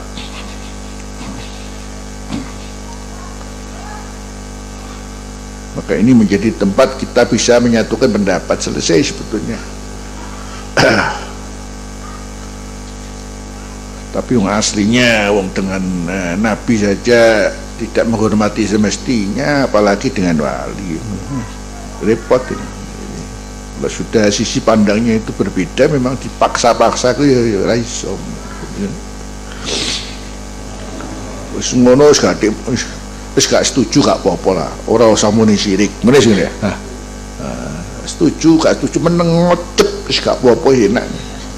Ngono nyeloteh. Sirik kafir.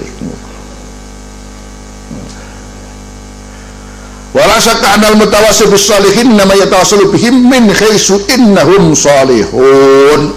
Akhirnya fayarji'ul amru ilal amali salih al muttafaq ala jawi tawasubiyah kama kunna fi sadri hadzal bahas. Jadi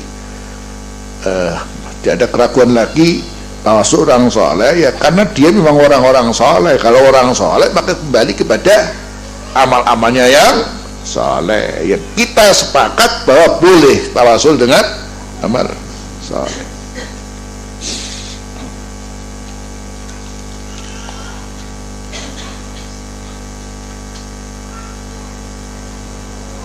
Subhatun mardudatun. Ini kesamaran yang tertolak. Fadil ahadis wal asar qulwa tasbitu tawassul wa tu'ayyiduh. Jadi sudah cukup panjang kalau bicara masalah dalil hadis. Ternyata jadi masalah tawasul ini hal yang dimaklumi. Qulwa tasbitu tawassul tu'ayyiduh. Menetapkan tawasul dan menguatkannya, mendukungnya. Fa ingkila inna dzalika khasun bi hayatihi sallallahu. Hadis-hadis tadi itu kan waktu Rasulullah masih hidup itu. Rewel maneh. Fal jawab anna hadat tahsis la dalil alaihi khususan. Jadi mentaksiskan masih dalam hidupnya Rasulullah. Ini tidak ada dalil ya secara khusus. Wa anna ruh baqiyatun, karena bicara masalah dimensi alam ruhnya Rasulullah, baqiyatun wa hiya allati yakunu bil ikhsas wal idrak was su'ur. Jadi ruh ini adalah baqiyah, nah, keberadaannya langgeng. Wa hiya allati yakunu bil ikhsas wal idrak was su'ur, yang dengannya ada namanya ikhsas, punya perasaan, punya pemahaman, punya ikhsas. Idrak su'ur itu artinya jadi bahwa namanya roh ini jangan dianggap tidak punya seperti kita hidup dengan berjasad ini. Apalagi yang namanya roh ini jauh lebih bebas ya, bebas.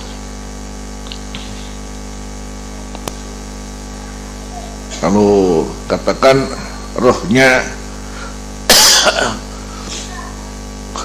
orang-orang yang jadi berjihad fisabilillah aja dimasukkan dalam burung hijau yang lencen suarko. Jadi tingkatan keberadaan orang ketika mendapatkan keutamaan derajat di sisi Allah itu bagaimana rohnya itu tempatnya saja berbeda. Kalau orang-orang yang berperang fisabilillah itu rohnya diletakkan burung hijau. Jadi yang mestinya belum waktunya harus ke surga dulu, dia sudah dimasukkan burung hijau yang terus berkeliaran di taman-taman surga. Terus kanjeng Nabi apa ruhi kira-kira? Ini ruhi orang kafir itu digendruwo. Wa madhabu ahlussunnah wal jamaah al mayyit yasma'u. Mayyit itu mendengar, wa yuhissu punya perasaan, wa yus'ir ya, ini juga punya perasaan. Wa annahu yantafi'u bil khair, dia juga bisa ngambil manfaat dengan kebaikan. Wa yafrah, dan juga bisa bergembira. Wa yata'adzab bisyarr wa yahzan, juga merasa sakit dengan keburukan dan susah. Wahada binisbati likulli insan, ini semua manusia begitu. Mereka percaya mati yang kalau walidana da Rasulullah SAW ahlal qalib min kufari Quraisy. Kalau umpamanya orang kafir Quraisy rohnya itu gak bisa diajak mengerti dengan apa yang disampaikan, kan tidak perlu Rasulullah repot-repot ya ahlal qalib. Ahlul qalib namanya sumber qalib, di mana pada perang Badar orang-orang kafir Quraisy, tokoh-tokoh yang sekian banyak mati itu dimasukkan di situ semua, namanya sumber qalib namanya. Begitu dimasukkan di situ, kemudian Rasulullah dawuh di atas. Kata Rasulullah, qad wajadna ma wa'adana Rabbuna haqqan, fa hal wajadtum ma wa'ada rabbukum haqqan. Jadi yang sudah dimasukkan dalam sumber qalib tadi, kata Rasulullah, kami alhamdulillah telah mendapatkan janji Allah kemenangan ini, benar. Terus kamu apa ya? Kamu apa juga sudah mendapatkan janji Tuhanmu, katanya.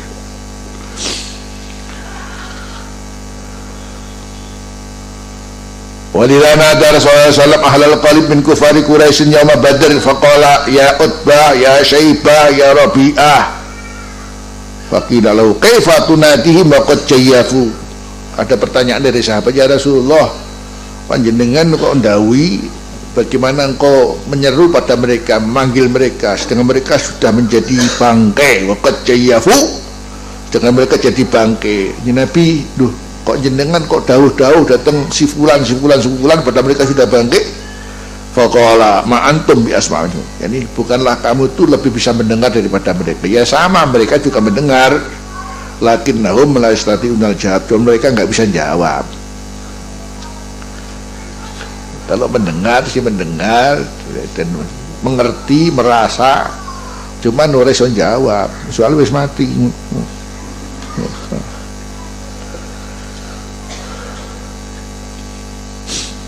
Jadi jangan bicara dengan Rasulullah itu wis mati yo, cuma ngono. Tawasul itu bisa urip, wis mati yo tawasul. Nah, orang kafir yo setelah mati aja juga bisa diajak, hanya bisa biasa dia dialog ya. Kalau enggak berarti tidak punya perasaan. Memang begitu. Jadi apalagi bicara masalah roh, apalagi kalau Allah mengatakan ulir ruhu min amri Rabbi, ya. Fa idza kana hadza aman li kulli insan, kalau ada ini sifatnya umum bagi seluruh manusia, fa kaifa bi afdalil basar, bagaimana terkait dengan afdalul basar, paling utamanya manusia, wa akramihi wa ajalihi, paling mulia mereka, paling agung mereka. Wong karo Saibah Rabi'ah Utbah iso diajak ngomong, ngerti omongane sapa. Bagaimana dengan Rasulullah? La syakka annahu akmalu ihsasan wa atamu idrakan wa aqwa su'uran. Sudah tentu Rasulullah itu lebih sempurna ya ihsasnya. Jadi ihsas, idrak, su'ur itu ya artinya sama, punya perasaan, bisa menerima, bisa ini. Ala annahu qad jaa, di satu sisi ala annahu qad jaa tasrih, penjelasan fil hadisil katsira bi annahu yasma'ul kalam, bisa mendengar ucapan, wa yaruddus salam, dan bisa menjawab apa? Salam. Assalamualaikum, ya waalaikumsalam. Wa turadu alaihi amalul ummah, dan juga dipaparkan atas beliau amal-amal umatnya. Dan wa annahu yastaghfiru li sayyi'atihim, bahwa Rasulullah itu mintakan ampun kepada keburukan-keburukan mereka, wa yahmadullah ala hasanatihim, dan memuji Allah atas kebaikan-kebaikan mereka. Wa qimatul insani fil haqiqah innama hiya bi miqdari su'urihi wa ihsasi wa idraki. Kemudian nilai manusia itu dasarnya ada kalau ditinjau daripada kadar perasaannya itu tadi, pemahamannya itu tadi, la bihayatih, bukan kehidupannya, bukan kehidupannya. Kapan hidup, kapan mati. Dan setelah mati ya, justru adalah yang masih tetap tidak bisa musnah dan sirna adalah roh. Jadi itu nilainya apa kalau bukan rohnya itu sendiri, yang juga roh dia punya perasaan, juga punya pemahaman. Walidzalika nara katsiran minal ahya Karena kita melihat banyak daripada orang yang juga hidup qad haramahullah ta'ala al-ihsas, Allah telah menghalanginya dengan punya perasaan wasulal insani dan perasaan manusia. Nah, ini bukti ini urip tapi kaya hewan itu apa? Berarti orang di perasaan. Apa artinya hidup katanya manusia, tapi orang menungso ya, karena tidak punya perasaan sama sekali, tidak punya kepekaan sama sekali. Apa artinya hidup? Ma'abaladatit tabi, bersama kebodohan si wataknya, wakilatil dzat, dan sedikit kepekaannya. Faul alayun tawi, mereka ini nggak bisa diambil manfaat. Balhum fi sufil amwat, ya tak terjadi garisannya orang mati. Ini sama orang mati ini. Juga mereka adalah fi sufil amwat, dalam barisan orang-orang mati, wal iyadu billah. Jadi kalau sudah bicara masalah tawasul kepada Rasulullah, kemudian dikatakan fi hayatih, ya, jawabannya jauh lebih mestinya jangan begitu. Kita bicara Rasulullah itu siapa, kemudian terkait dengan alam rohnya, kemudian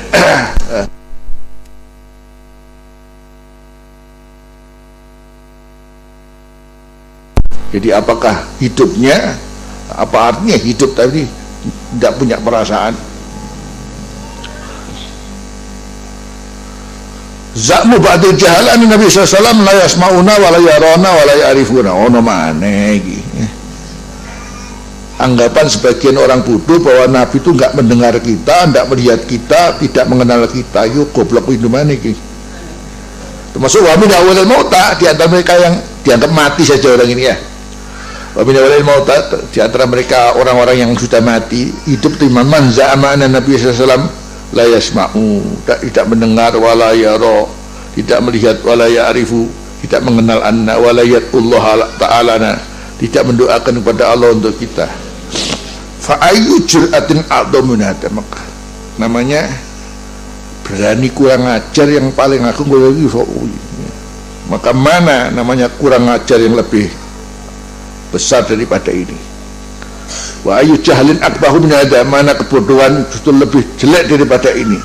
Idhafatan ila su'ladat, disamping juga kurang ajar su'ladat wal intikos liqadrin Nabi SAW, dan melecehkan intikos, melecehkan pada kedudukan Rasulullah sallallahu alaihi wasallam. Walaqad tadafarat ala hadis, di mana telah banyak hadis-hadis wal asar al-ritus yang menetapkan annal mayyit, bahwa mayit itu yasma'u wa yukhissu wa ya'rifu. Mayit itu juga mendengar, jadi punya perasaan dan mengenal. Saun kana mu'minan am kafirun, apakah dia seorang mukmin apakah orang kafir. Qala Ibnul Qayyim fi Kitabir Ruh, wassalafu, dan ulama as-salaf mujmi'una, bersepakat ala hada, bahwa mayit itu juga mendengar, juga mengenal. Waqad tawatarat, dan telah banyak keterangan al-asar hadis anhum dari tentang mereka ini. Waqad su'ila Syekh Ibnu Taimiyah an hadil mas'alah, Syekh Ibnu Taimiyah ditantang masalah fa'afta, maka memberikan fatwa bima yu'ayyidu dzalik, dengan apa yang mendukung, menguatkan itu semua, yakni mayit itu ya mendengar, ya mengenal, dan punya perasaan. Fa idza kana hadza fi haqqi amatil basar, kalau ini terjadi pada haknya, yakni kebanyakan manusia, fama baruka bi amatil mu'minin, maka apa kiranya dengan kebanyakan orang-orang yang beriman. Kalau tadi artinya manusia seluruhnya, nah, sekarang lebih daripada itu adalah orang-orang mukmin sudah itu. Bal bihasati ibadillah sholihin, bahkan dengan khususnya hamba-hambanya Allah yang saleh. Bal bi sayyidil mursalin, bahkan sayyidil mursalin wal akhirin sayyidina Muhammad sallallahu alaihi wasallam.